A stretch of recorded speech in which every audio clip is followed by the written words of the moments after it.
Bismillah. Assalamualaikum warahmatullahi wabarakatuh. Alhamdulillahirabbil alamin. Wassalatu wassalamu ala nabiyyina Muhammadin wa ala alihi wa sahbihi wa man tabi'ahum bi ihsan ila yaumiddin.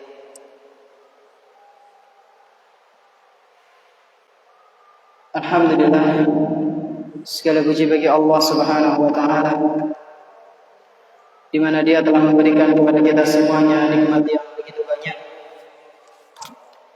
Dan di antara kenikmatan-kenikmatan yang telah Allah Subhanahu wa taala berikan kepada kita semuanya, yaitu berupa nikmat iman, nikmat Islam, nikmat sehat, dan nikmat kita bisa menghadiri majelis ta'lim di salah satu rumah-rumah Allah Subhanahu wa taala yang kita cintai ini. Kita berharap kepada Allah Tabaraka wa taala, semoga apa yang kita lakukan pada kesempatan malam yang berbahagia kali ini dicatat sebagai pahala, kemudian bisa kita terapkan dalam kehidupan sehari-hari dan menjadi bekal kelak ketika berjumpa dengan Allah di hari akhir nanti. Allahumma amin. Salawat beserta salam semoga senantiasa tercurah limpahkan kepada Nabi kita yang tercinta, Nabi Muhammad sallallahu alaihi wasallam, beserta para keluarganya, para sahabatnya, dan umat beliau yang senantiasa mengikuti sunnah-sunnah beliau hingga hari akhir nanti. Jamaah Masjid Agung Darussalam yang semoga senantiasa dimuliakan oleh Allah Subhanahu wa taala. Qadarullah ma syaa fa'al. Ustaz Abdurrahman bisa mengisi, sehingga kemarin beliau menghubungi kami untuk menggantikan sementara karena beliau sedang safar. Semoga beliau bisa sampai kembali ke Purbalingga dalam keadaan sehat walafiat. Amin. Nah, jemaah sekalian yang semoga senantiasa dimuliakan oleh Allah Subhanahu wa taala. Kita semua pasti pernah mengalami yang namanya mimpi. Nggih, mboten Pak? Bu? Nggih. Baik itu mimpi yang indah maupun mimpi yang buruk. Semua manusia, baik yang muda, tua, anak kecil, orang biasa, pejabat, raja, bahkan para nabi pun pernah bermimpi. Cuma bedanya mimpi kita dan para nabi itu bedanya nopo Pak? Kalau mimpinya nabi wahyu, kalau mimpi kita bisa jadi bunga tidur, bisa jadi kabar gembira. Nah, jamaah sekalian rahimani wa rahimakumullah. Di antara kebiasaannya Nabi Muhammad sallallahu alaihi wasallam itu beliau sering kalau selepas sholat subuh beliau tanya kepada sahabatnya, siapa yang pernah siapa yang tadi malam mimpi? Beliau bertanya kepada para sahabatnya, hal ra'a ahadun minkum min ru'ya? Apakah ada di antara kalian yang semalam mimpi? Mimpi apa Ustaz? Ya mimpi apa baik? Nah, terus emang tujuannya Nabi tanya itu untuk apa Ustaz? Untuk menjelaskan kepada para sahabat. Jadi Nabi SAW memiliki ilmu takwil, Pak. Ini panjenengan bisa baca di kitab Sahih Bukhari. Nah, Nabi kadang-kadang seperti itu. Selepas sholat subuh, beliau bertanya. Kalau ada sahabat Nabi yang semalam mimpi, maka disuruh cerita. Kalau nggak ada yang cerita, bagaimana Ustaz? Nabi Shallallahu Alaihi Wasallam yang akan cerita dalam tanda kutip, cerita kemenangan berkenaan dengan wahyu atau mimpi yang pernah beliau alami. Nah, pada suatu malam jamaah sekalian rahimani wa rahimakumullah, Rasulullah Shallallahu Alaihi Wasallam pernah bermimpi. Diperlihatkan kepada beliau tentang neraka dan juga surga. Di keesokan harinya, setelah sholat subuh, Nabi Shallallahu Alaihi Wasallam menceritakan mimpinya kepada para sahabat. Karena mimpi beliau ini adalah wahyu. Mimpi beliau ini sebagai peringatan untuk beliau sendiri dan juga umatnya. Sebenarnya ini hadisnya sangat panjang jemaah sekalian, tentang neraka dan surga. Ini mungkin pada pertemuan kali ini kami bawakan mimpi yang tentang neraka dulu, urutan ya. Karena di hadis urutannya itu beliau menceritakan tentang beberapa penghuni neraka, setelahnya penghuni surga. Mungkin nanti pembahasan penghuni surga ya kapan-kapan. Kalau ada kesempatan saya di sini lagi, insya Allah. Nah, di sini Nabi Shallallahu Alaihi Wasallam menceritakan tentang mimpinya. Kata beliau Shallallahu Alaihi Wasallam bersabda, Innahu atanil laylata atiyani wa innahuma bata'asani wa innahuma qalani intalik.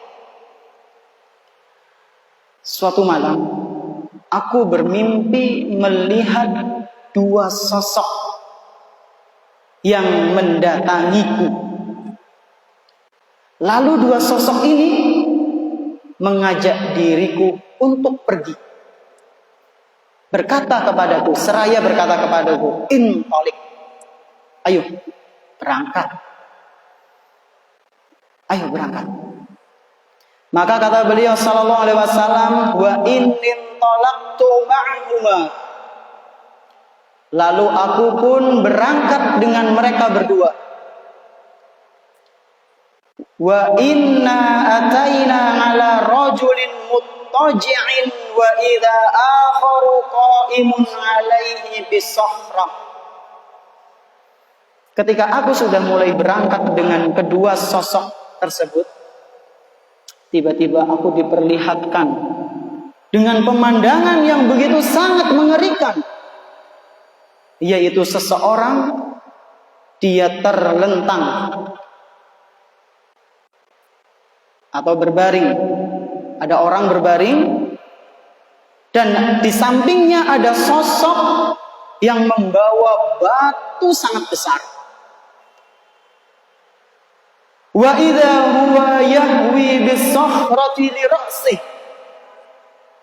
Orang yang di sampingnya ini yang membawa batu sangat besar menimpakan batu tersebut pas di kepala orang yang sedang berbaring. Batu yang besar ditimpakan kepada siapa, Pak? Orang yang sedang berbaring. Kepalanya pas. Fayaslahu ra'sahu fayatahadul hajaru. Ketika batu itu dilemparkan pada kepala orang yang lagi berbaring itu, maka kepalanya langsung hancur rata ludes. Dan batu itu menggelinding gak jauh dari tempat tersebut. Bayangkan, dibandem waktu besar sampai hancur. Kena gas LPG bemu meteor karuan gitu. Apalagi batu yang sangat besar. Ketika itu Allah Subhanahu wa taala mengembalikan kepalanya menjadi utuh. Fayatba'ul hajara fayakhudhuhu fala yarji'u ilaihi hatta yasihha ra'suhu kama kana. Lalu orang yang hancur kepalanya itu, Pak, Bu, dibuat oleh Allah mengambil batu tersebut, lalu diberikan kepada orang yang tadi melempar, kemudian kepalanya menjadi lagi utuh lagi, lalu dilempar lagi. Summa ya'udu 'alaihi fa yaf'alu bihi misla ma fa'alal marratal ula. Kayak gitu terus. Jadi dibanting dengan batu kepalanya hancur. Utuh lagi, banting lagi, hancur. Utuh lagi, banting lagi, hancur. Ketika melihat pemandangan seperti ini, Rasulullah SAW pun bertanya, Qultu lahuma subhanallah, ma hadani. Maha suci Allah, subhanallah. Ini orang kenapa? Maka dua sosok yang membawa Nabi SAW ini hanya menjawab, Intolik. Lanjutkan perjalananmu Muhammad. Lanjutkan perjalanan. Jadi belum menjawab. Rasulullah SAW bersabda, Fantolakna fa'atayna ala rajulin mustalqin liqafah wa idza akharu qa'imun alaihi bikallubin min hadid. Lalu Rasul SAW melanjutkan perjalanannya. Ketika beliau melanjutkan perjalanan, beliau melihat pemandangan yang hampir mirip dengan tadi. Kalau tadi orang berbaring lalu dilempar dengan apa, Pak? Batu yang sangat besar. Pemandangan yang kedua, Nabi SAW melihat orang yang berbaring dan di sampingnya ada sosok alaihi bikallubin min hadid, membawa pengait dari besi. Pengait, ya, kenapa nggih? Bahasa lainnya, ya pengait lah nggih. Yang terbuat dari besi. Ya tentunya besi neraka. Lalu bagaimana Ustaz? Wa idza huwa ya'ti ahada shiqqaihi wajhihi fayusharshiru shidqahu ila qafah wa mankhirahu ila qafah wa 'ainahu ila qafah. Orang tersebut disiksa oleh orang yang ada di sampingnya. Pertama, dicabik sininya, bagian dagu sampai ke tengkuk. Tengkuk niku pundi? Niki nggih. Cengel. Bagian mriki nun sewu. Di kaitnya itu dimasukkan ke sini, belek. Setelah itu masukkan ke bawah lubang hidung, belek lagi. Kemudian setelah itu wa ainahu ila qafah, lalu matanya belek. Yang kanan sudah selesai, yang kiri. Ketika yang kiri lagi diproses, yang kanan sudah balik, belek lagi. Subhanallah. Pengkait dimasukkan ke sini, Pak. Lalu dibelek sampai sini, belek lagi, belek lagi. Sini sudah, sampingnya. Summa yatahawwalu ilal janibil akhari fayaf'alu bihi misla ma fa'ala bil janibil awwal. Ya, dan seterusnya hadis ini. Tadi sudah Anda sampaikan. Setelah sini hancur, gantian sini. Pas sini lagi proses, sini balik, panjang lagi. Sakitnya bagaimana? Na'udzubillahi min dzalik. Ustaz, dening ajaib temen, kulitnya bisa balik maning. Jamaah sekalian rahimani wa rahimakumullah.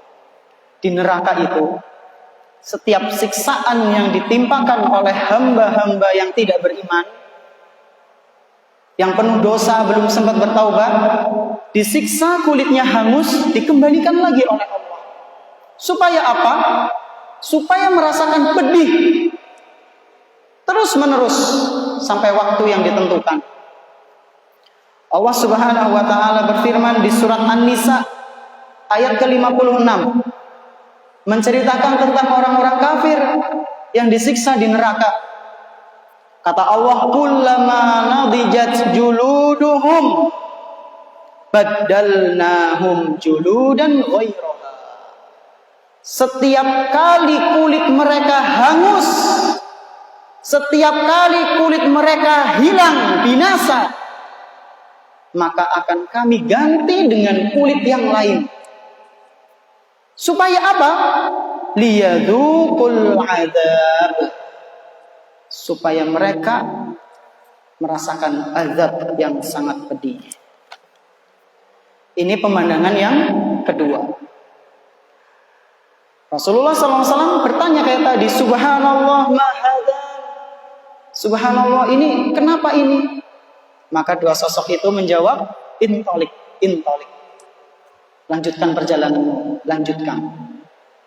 Fantolaqna fa ataina ala mislit tanu.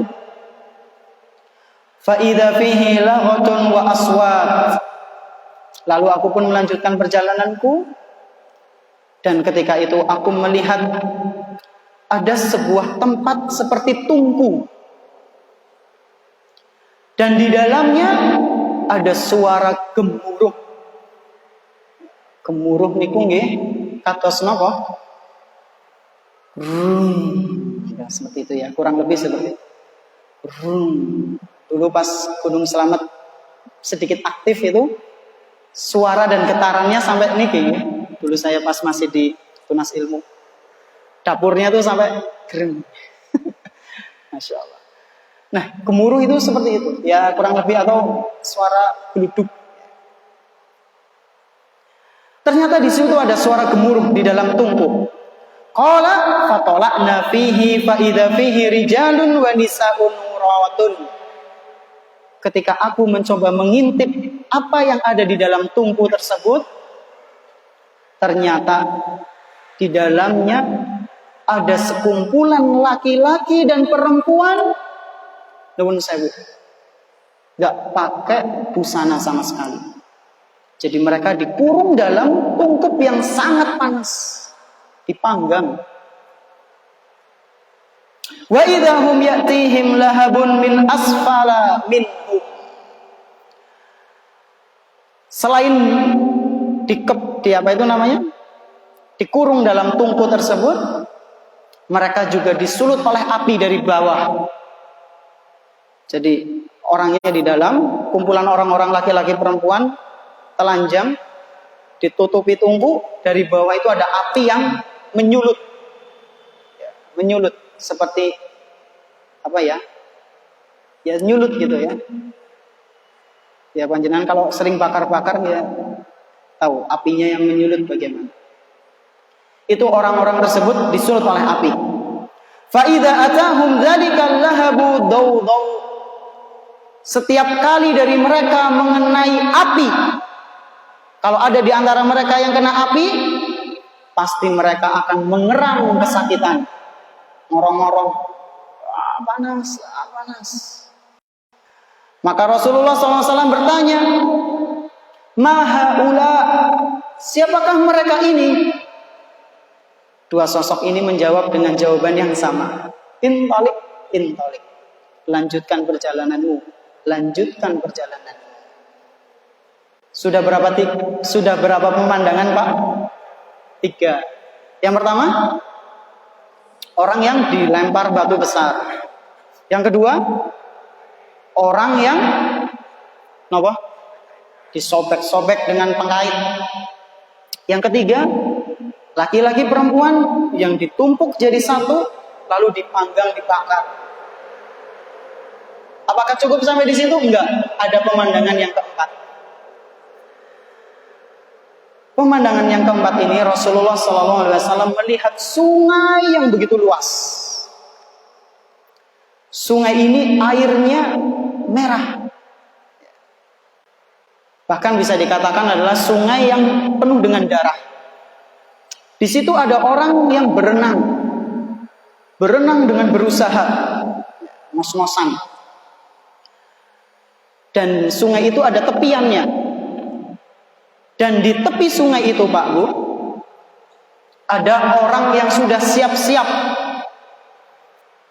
Ada sosok yang mengumpulkan bebatuan yang begitu sangat banyak. Ngapa gue? Untuk menjejalkan batu-batu itu ke mulut orang yang renang. Jadi orang yang renang ini pengen selamat, pengen keluar dari sungai tersebut. Ketika sudah sampai tepi, sama sosok yang membawa batu tersebut dijejalkan ke mulutnya. Ya tentunya sakit sekali, dijejalkan dengan batu neraka. Maka orang itu kembali ke tengah sungai. Ketika balik lagi, jejali lagi. Balik lagi, jejali lagi. Dan begitu seterusnya. Singkat cerita, Rasul pun bertanya lagi, siapakah itu? Dua orang itu. Yang satu renang, yang satu menjejali ke mulutnya. Maka jawabannya sama. Intolik. Lanjutkan perjalanan Muhammad, lanjutkan. Kemudian pemandangan yang terakhir, yang kelima. Fantalaqna fa'ataina ala rajulin karihil mar'ati ka akrahi ma anta ra'in. Lalu kami pun melanjutkan perjalanan kami. Dan kami melihat sosok yang begitu sangat mengerikan. Mukanya begitu sangat menyeramkan. Seseram sosok yang pernah kalian lihat. Panjenengan selama hidup di dunia ini, kira-kira sosok yang paling ngeri itu apa? Menurut versi panjenengan. Kenapa?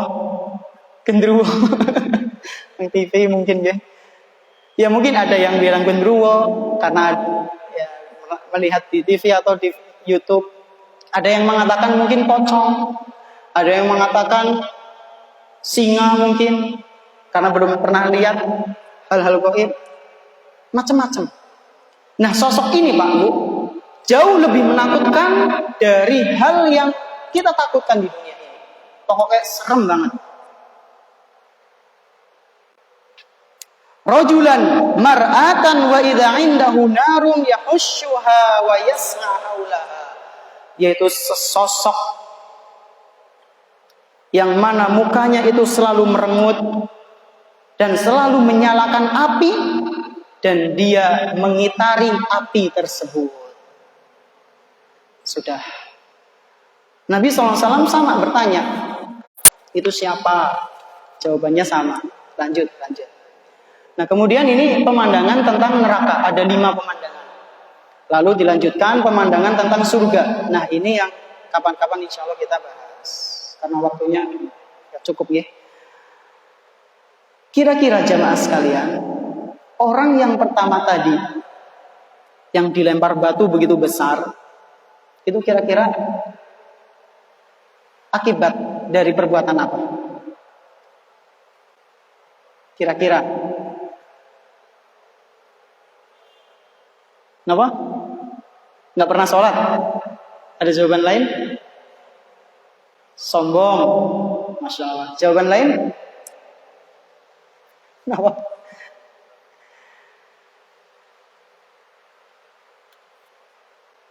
Jawabannya betul.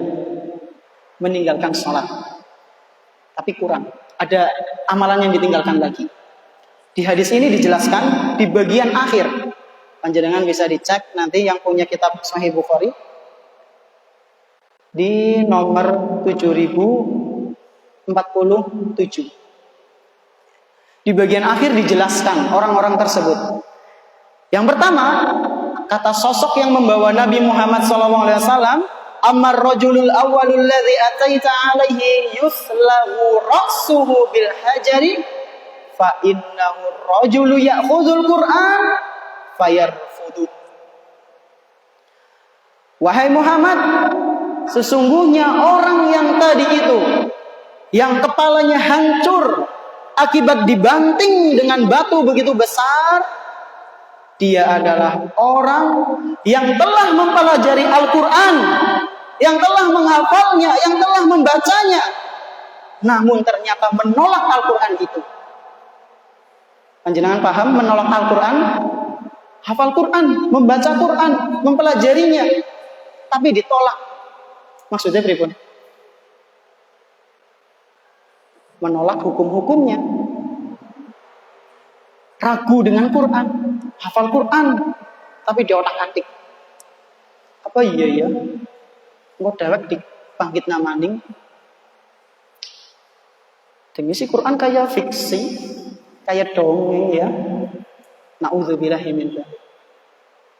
Atau mencari-cari Al-Quran untuk menyesatkan manusia, mentubruk-tubrukan. Ngapa sholat?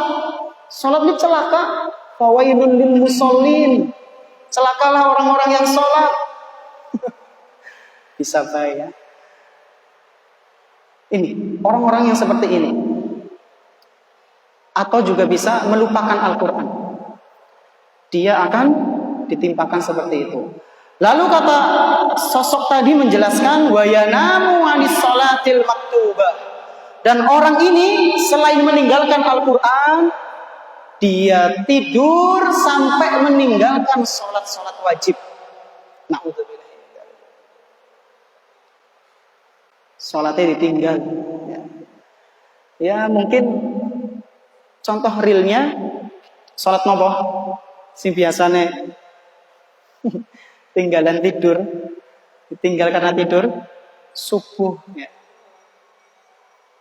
Joggingnya kuat banget sampai ratusan kilometer, angkat barbelnya kuat banget, tapi mengangkat kedua kelopak mata abote luar biasa.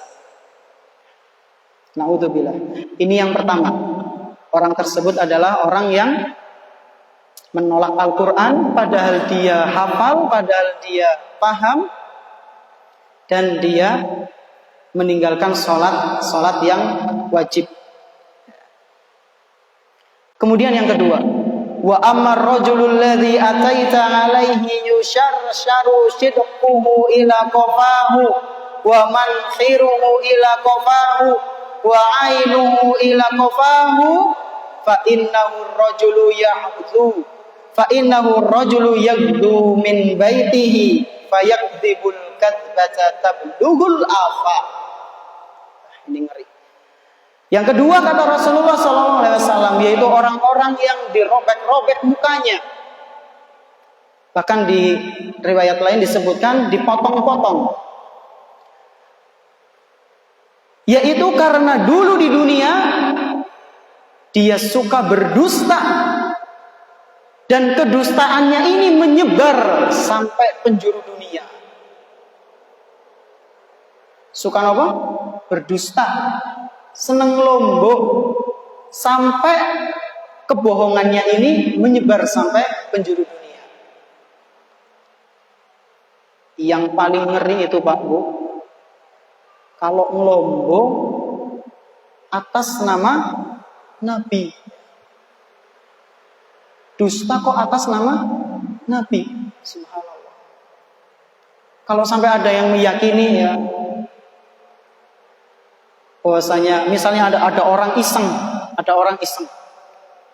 gili ana hadis nek sholat id gue ben jamaah cepet kumpul komat bae ora apa-apa, daripada kesuwen di si jamaah pada tekan komati bae. Lu memang ana hadisnya anak temenan ora percaya teman kinyong es loro ge kinyong S3 ya jurusan agama ngerti. Sekomat bae ora apa-apa. Bawa masalah hadisnya misalnya. Memang ada Pak Bu riwayat salat Id komat. Enggak ada. Panjenengan waktu masih kecil sampai sekarang pernah dengar ada orang komat Idul Fitri apa Idul Adha? Wonten sing nate mireng?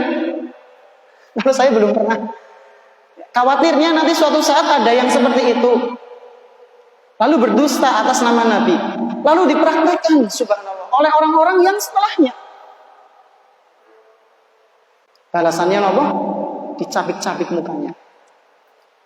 Ya, ini yang kedua, dia berdusta, lalu dustanya ini tersebar di penjuru dunia, diamalkan oleh orang-orang. Yang ketiga, yaitu siapa tadi? Mereka yang dikurung dalam tungku, dipanggang dengan api yang sangat panas. Mereka ini adalah fa innahumuz zunatu wazzawani. Mereka ini adalah laki-laki pezina dan perempuan pezina, atau perempuan pezina dan laki-laki pezina. Mereka yang hobinya na'udzubillahi min dzalik berzina. Nanti di hari kiamat mereka akan dipanggang. Ngasih kapan Ustaz? Ya sampai Allah tentukan. Muknak muslim mlebu surga Ustaz. Iya mlebu surga, tapi neraka disit kalau belum taubat ya. Iya suara papa Ustaz, naudzubillah min dzalik. Mau mlebu surga iki jamaah.